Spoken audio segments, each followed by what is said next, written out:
Welcome to the For the Wise podcast.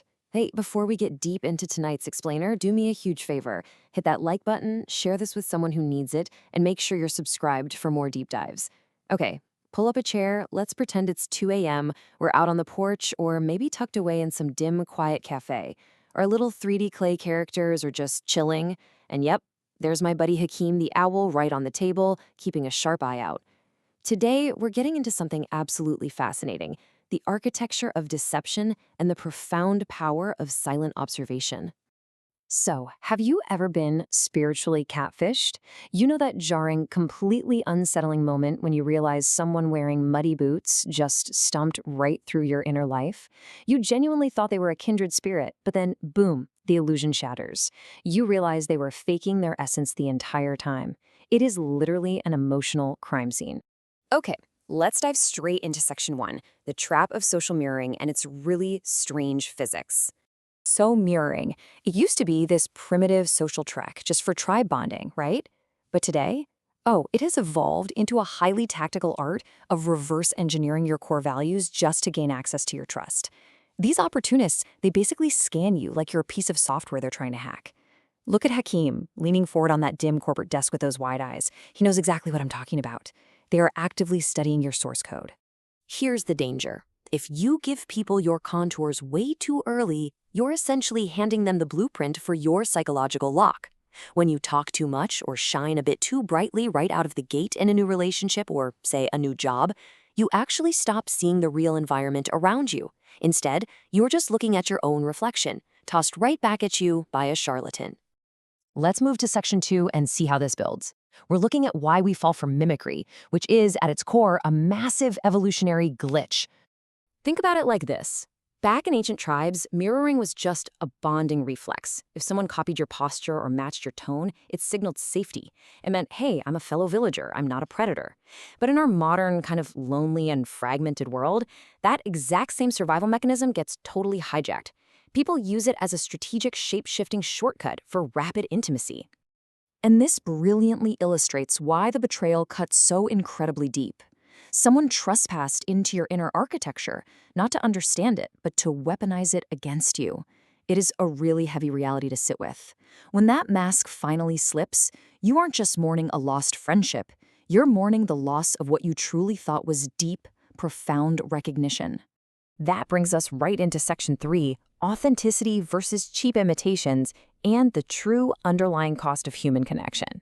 You see, authenticity is incredibly expensive because it actually has to be lived out.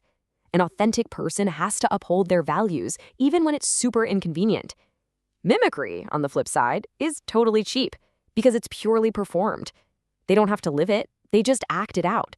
And because of that massive cost difference, a huge market is created for imposters the exact second you show any genuine substance.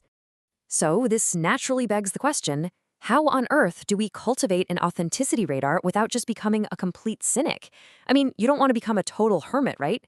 It's actually this beautiful internal dance of perception and patience. We simply have to learn how to spot the folks who lack a stable internal compass. And that takes us to section 4, 3 ways the mask slips. Because, frankly, nobody has the infinite bandwidth to keep this act up forever. Enter the concept of self-leakage. These are the unconscious ways imposters reveal themselves through tiny, almost boring details that add up over time, kind of like background radiation. Think of it like a late-night detective's case file. Our clay character back there is sweating bullets trying to keep up the act, while Hakeem the owl is just squinting with this hilariously exhausted, I see right through you look. So the absolutely crucial point here is that the mask always cracks. Always. And it generally happens in 3 major stages: rhythm, friction, and fatigue. Let's break these down one by one, because this is exactly how you catch them in the act. First up is rhythm. I like to call this the soulmate speedrun. It's when someone tries to imitate a deep connection way before trust is actually earned. Fakes arrive fully assembled. They are 100% intensely aligned with you on day 1. But real, authentic people, they unfold gradually. They have a natural, steady tempo to them. The second leak is friction. This is the classic mismatch. It's when someone is incredibly charming to you, but then suddenly turns around and is completely cold to the waiter. For a charlatan, values are just accessories they wear when it benefits them. They aren't actually integrated into who they really are. And the final leak is fatigue, because stress compresses a person into their real shape. It's true, isn't it? Under pressure, the imitation just starts to glitch out. Their boundaries wobble, their tone inexplicably shifts, and all that cognitive dissonance leaks right through their nonverbal channels. The whole performance simply falls apart. Which naturally brings us to our final act, Section 5, the power of silent observation and learning to use your reservedness as an evolutionary superpower. Silence at the beginning isn't cowardice. It is literally boundary setting. By staying quiet and observant, you are depriving a charlatan of the script they desperately need to improvise from. If you don't broadcast who you are, they simply don't know who to pretend to be. Observation acts as a control experiment.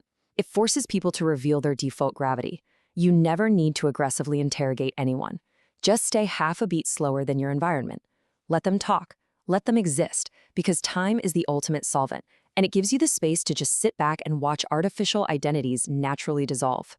You really want to ask yourself, who are they in the unguarded micro-moments when they think it won't cost them anything? Authentic people do not rush to strategically mirror you. Their alignment with you isn't choreographed. It emerges organically over the long arc of consistency. So ask yourself right now, are you handing out your inner blueprint way too early? Let that sink in for a second. Look at Hakeem over there. His expression has completely softened into total, relaxed clarity. That is the absolute peace that comes with observation. Thank you so much for hanging out with me. If this explainer resonated with you, please drop a comment, hit like, share it, and make sure to subscribe to the Further Wise podcast for more late-night deep dives. Stay wise, stay observant, and I'll catch you in the next one.